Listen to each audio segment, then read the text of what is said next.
Philadelphia Eagles are not a good football team. Tonight in Memphis, there is going to be a parade inside that city as Ja Morant makes his return back to the NBA. And I've got a direct message now to Jeff Bezos. Welcome back to the crossover Tuesday, December 19th, and we've got some stories to cover today. And we're going to start right from the jump.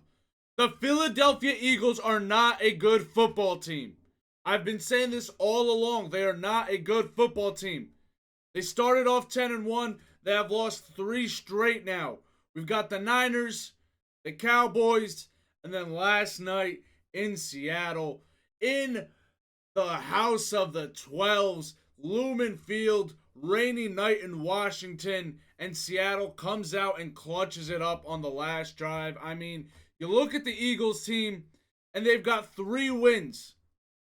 3 wins of their 10 come against a team with a winning record, and I'm just not sold on them.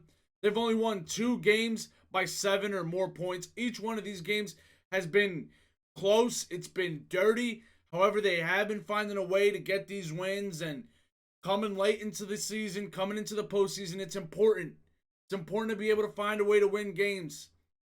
However, against some of the teams that they've been playing, the way that they've been playing, the fact that it's coming down to the end, the fact that the other team has the ball in their hands with the ability to go down and do what Drew Lock did, it just does not scream good football team to me. You look at the Niners, I think the Niners are miles ahead of the Philadelphia Eagles. You saw Nick Bosa come out after the 49ers game and basically give a whole rundown on how to stop the Eagles, saying, hey Giants, hey Cardinals, we need your boys to listen up here. This is the way that you beat them. This is the way that you stop their offense. Jalen Hurts himself even came out, or was it A.J. Brown? One of them came out and said that their offense is just getting a little bit too predictable. The league is catching on. They know how to stop them. Obviously, there's one play that they've got in their arsenal, that little tush push that nobody seems to be able to stop, and nobody seems to duplicate it. No other team can do it like them. And you look at these games, these one-possession games that they're winning, 8 out of the 10 being one-possession games, and you think about, what if that tush push wasn't there?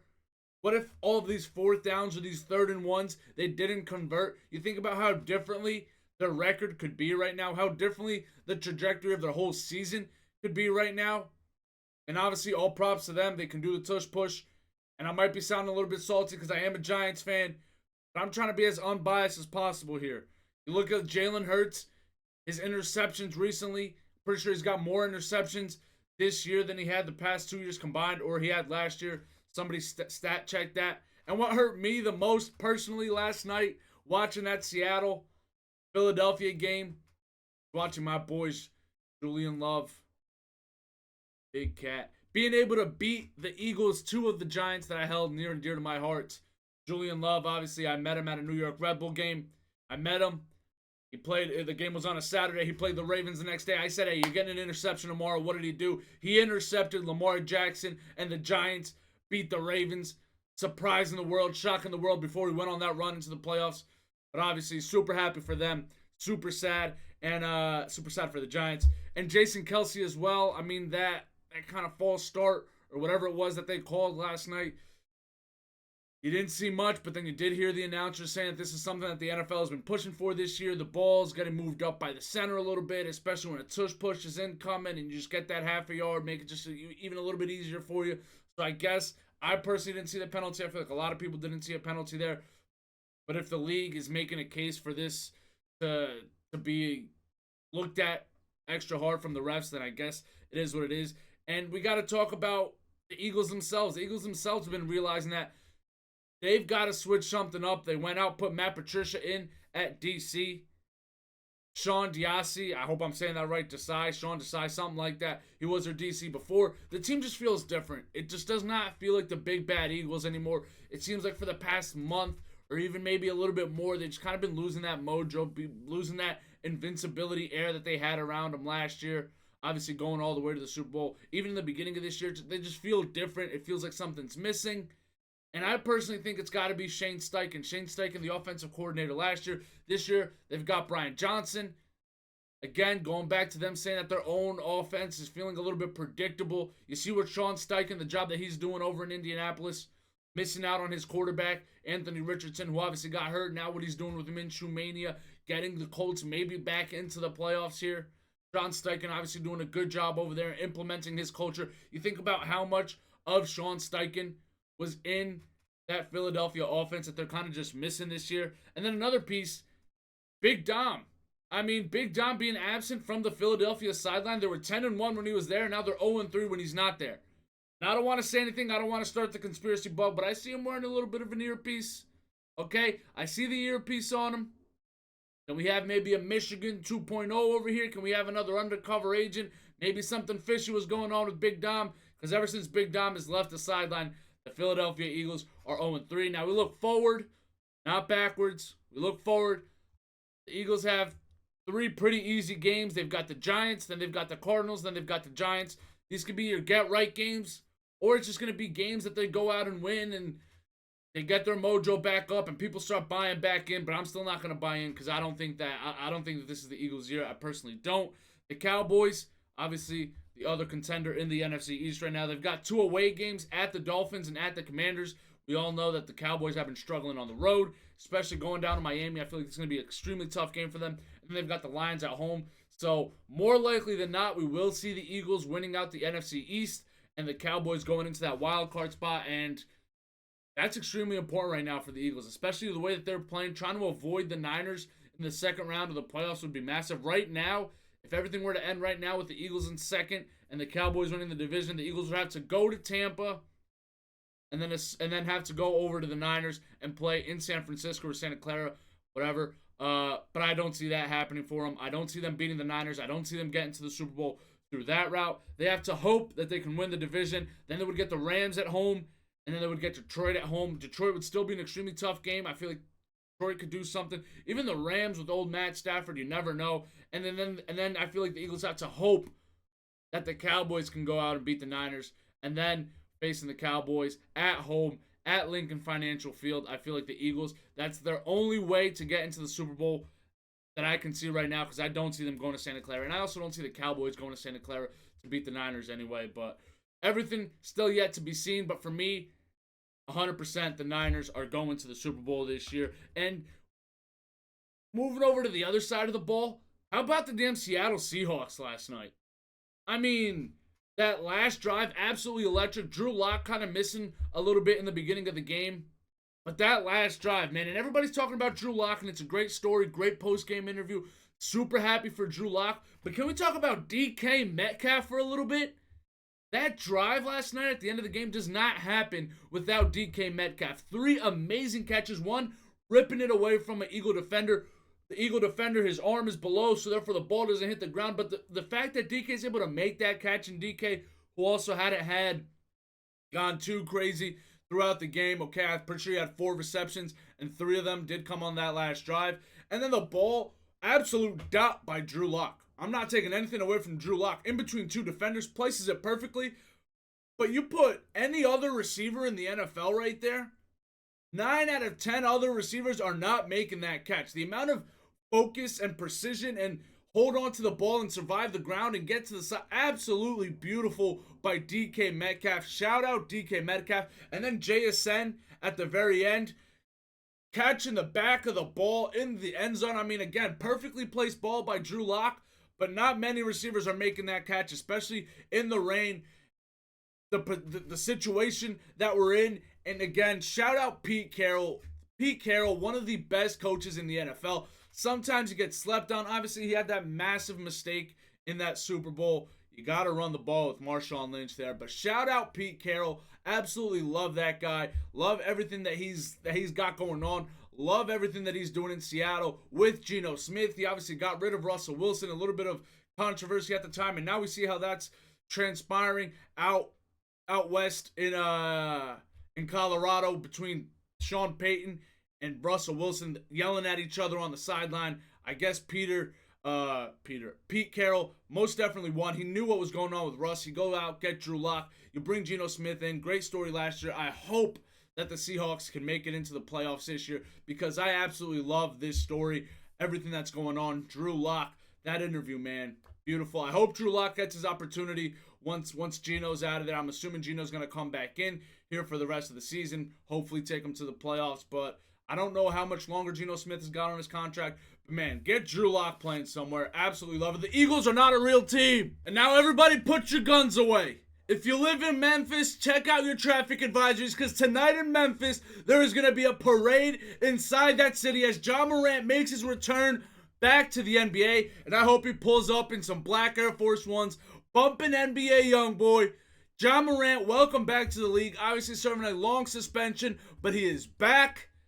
Grizzlies are 6-19 right now, but don't worry. Don't worry, Memphis. Everything is about to change because you're getting your superstar back. You are getting the man back. Obviously, Dylan Brooks is gone. He had his whole little whatever he was doing, staring at the Grizzlies, and came out saying that he never wants to lose to the Grizzlies as long as he's in the NBA. I think that Ja Morant is about to go insane tonight.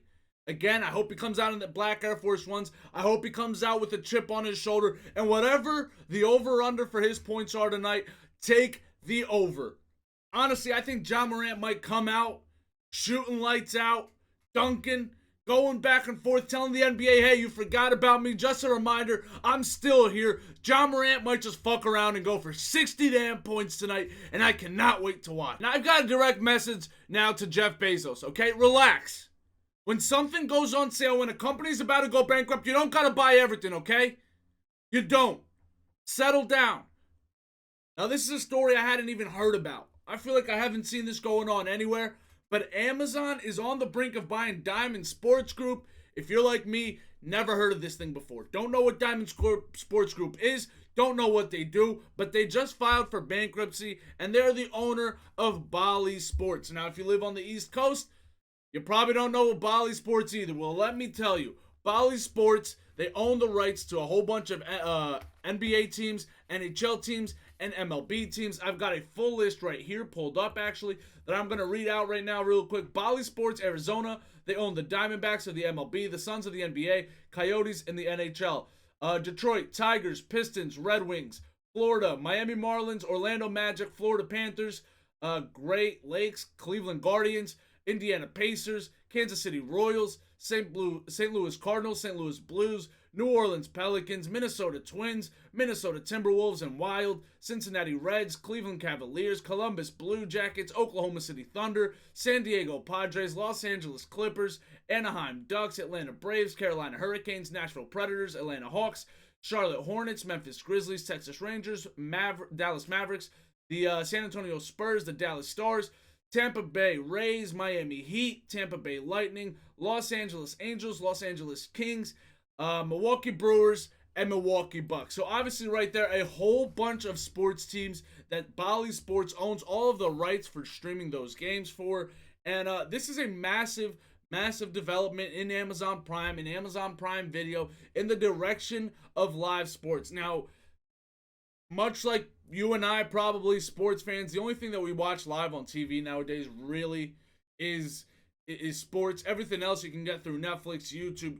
Streaming is taking over. Cable is quite literally dying. Cable companies are dying out. And obviously with all of this, Diamond Sports Group, who owns BALLY, I guess they're not bringing in as much through cable. Whatever the deal is, they filed for bankruptcy. They own like $9 billion or whatever it is. Amazon, they're saying, they're not saying anything. They haven't put out any official statement to all of this, but apparently they're buying in. They're saving them from bankruptcy, and this is a direct move to bring NBA, MLB, and NHL streaming onto Amazon Prime. Now, obviously, this year we've seen the NFL. We've seen them take over Thursday Night Football. That's obviously been a great success. We saw them with the Black Friday game, a whole bunch of other stuff in the MLB. You see certain games you can only get on Amazon Prime. Like there was a couple of Yankee games this year where you had to go watch them on Amazon Prime, Amazon Prime, and then some on Apple TV. Now, if Amazon Prime were to buy BALLY Sports and get, we don't know what percentage they're gonna get, but it's 100%. This is the long-term vision here for Amazon, is bringing these teams all over to Amazon Prime. We can get to a certain point where every single sport is on Amazon Prime. That just means, number one, Prime subscriptions are gonna go up. Prime subscription prices are going to go up, and we're going to see kind of a monopoly for all of these teams. Will it be geographically based? I'm not sure. I only really watch Yankee games when they are on Prime, so I don't know if I can watch, like, let's say that there's an Angels game that's an out-of-market game on Prime. Again, there's probably going to be some sort of NFL Red Zone or some service like that where you can watch all of the games, or you can just get your local games. But again, I'm assuming that it's going to go up in the Prime subscription, or you're going to have to buy a sports package through Prime. But again, Amazon Prime buying up another massive player in the live streaming world, in the sports streaming world. So we'll see what this is all going to come down to. But Amazon Prime, man. Amazon and Jeff Bezos buying absolutely everything. And I think that the future is going to be there. You're going to want to watch a sports game, it's going to be through Amazon. We'll see how it all ends up. And those are the 3 big stories that I have for you today in the sports world. Now, as always, we've got the fact of the day. And today I'm staying on brand.